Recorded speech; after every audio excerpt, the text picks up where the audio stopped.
Hey everybody, this is Craig. And this is KJ. And I'm already going. This is going to be a very hard video. This is going to be a very emotional video. So if you're not up to it right now, I suggest waiting and watching it later. But we're just going to be honest, and we're going to share some news with you. This past week we lost crypto.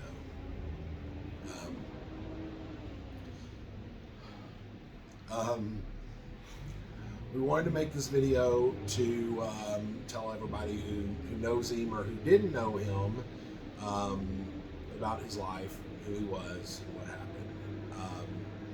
So I'm going to start with telling you about crypto. Who was crypto? So He was a good boy. He was a good boy. Crypto was born, we think, probably towards the end of 2008, early 2009. He's a rescue.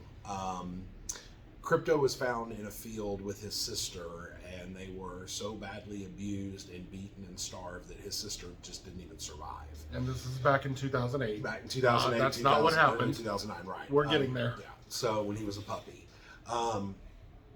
And crypto went into a foster. He went into fostering with a lady who does rehabilitative fostering and helped bring him back to life and saved him. Our friend Lee adopted crypto, and if you don't know about Lee, go way back in time on our channel and watch the video about how we met, and you will hear the story about Lee. But Lee was my best friend and was also a friend of Craig's. And Lee had adopted crypto, and Lee and I were roommates, and Crypto's best friend became Scrappy. And if you don't know who Scrappy is, there's a video on Scrappy go too. back in time and look at the videos on Scrappy. So they were best friends and everything. And so Lee brought, whenever Lee adopted crypto, he also brought his dad home on foster care. No, on hospice. I'm sorry, on hospice. His dad wasn't on foster care. Crypto by nature was a caregiver. He was a caretaker and a caregiver. And he bonded with Lee's dad. And 3 months later, Lee's dad passed. About a year and 3 or 4 months after that, Lee decided to take his own life. So Crypto had a very rough start to life. He lost everybody he was bonded with in the beginning for about 3 different people. So he was terrified of humans. He had absolutely no faith in humanity whatsoever because of the past as a puppy, and then he had separation anxiety because of the loss of the few humans he had bonded with. So after Lee passed, a couple of days later, Crypto finally understood that Lee wasn't coming home, and he was very sad, and you can just tell he was depressed.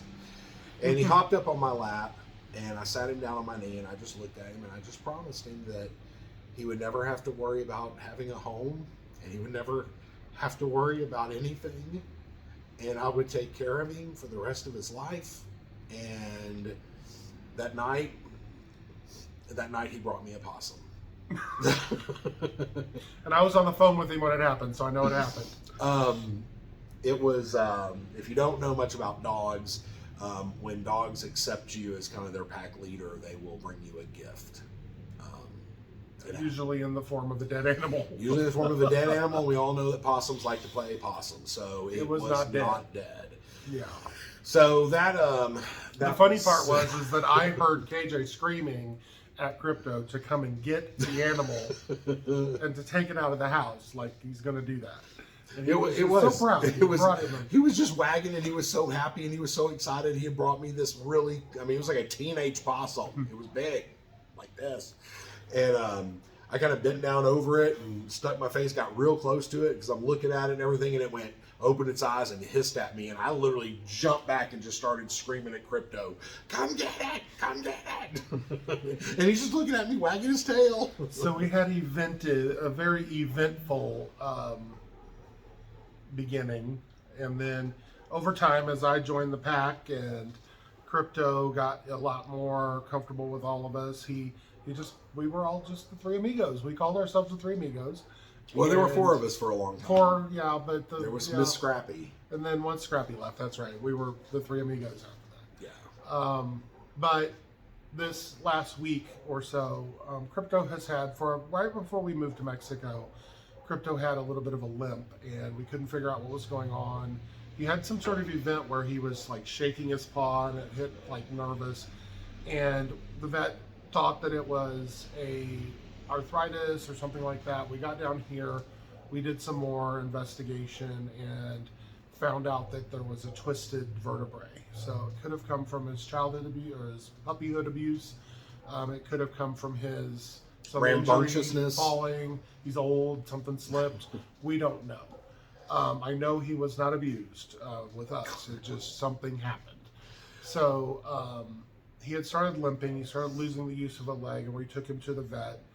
And the short story is that over the course of about a week, he lost the use of almost all of his legs, and his just stopped working. And he was healthy otherwise. He was eating. He was trying to go to the bathroom, but his legs just gave out on him. And then towards the end of the week, he started to be in a lot more pain. We were hoping that it would come back. We did some treatments and some medication and things to keep him comfortable and to stimulate, but it didn't work. And it got to the point where it was very clear that we had to let him go. And we had him for another day or so, and we scheduled someone to come and do that peacefully at the house. And we were there with him, and we're not going to talk about that because I can't talk about that yet. No. But sorry, I had to break there for a second. So we've had a rough few days. For those of you who have been on social media, we've gotten a lot of social media messages. We just haven't been able to. Thank you for all of the outpouring of love and support. It's been overwhelming. Yeah. But today, it's Friday, we got a phone call from our vet, and Crypto was ready to come home. So we have him here with us, and we'll tell you a brief little story about this box. So we have Crypto, we have his Superman, his name was Crypto after Superman's dog. For those of you who know Crypto, yeah. He wore that everywhere. We chose this box because the geometric design of it is very similar to the the Superman movies, castle, the castle or the Superman, and it matches his thing perfectly. So it's the exact shape. So we thought that was appropriate, where he could come around with us, and we walked him back home, and we're going to find a place of honor for him. And now we have to figure out who we are without him.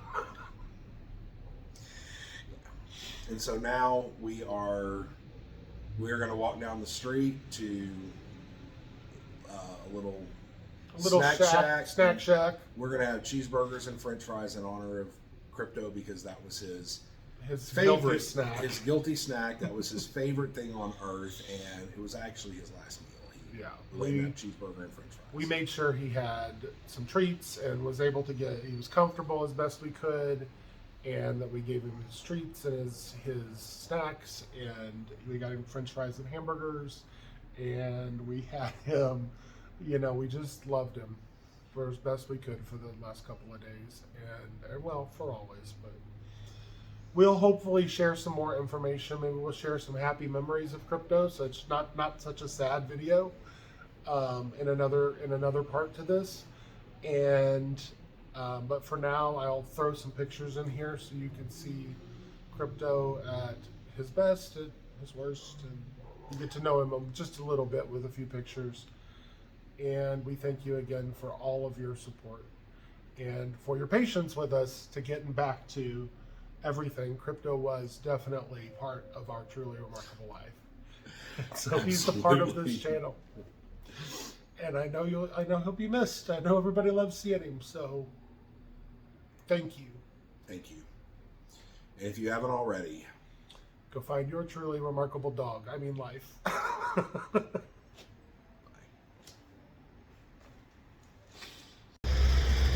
Okay, so this is the day. We are walking to go get Bubba and bring him home. You okay? Either.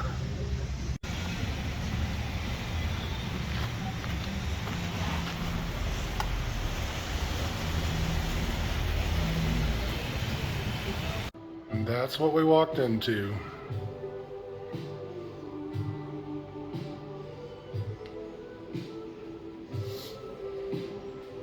Real good, and it's the same shape and everything. yeah, that looks beautiful.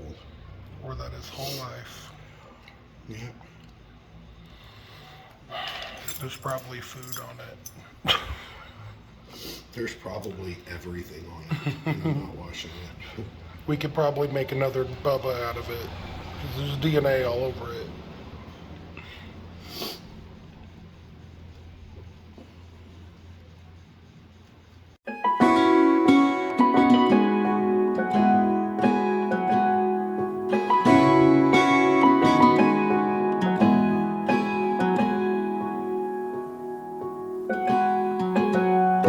I was out drinking, looking for the next thing. I couldn't really settle down. Always on the run, I didn't want to slow down.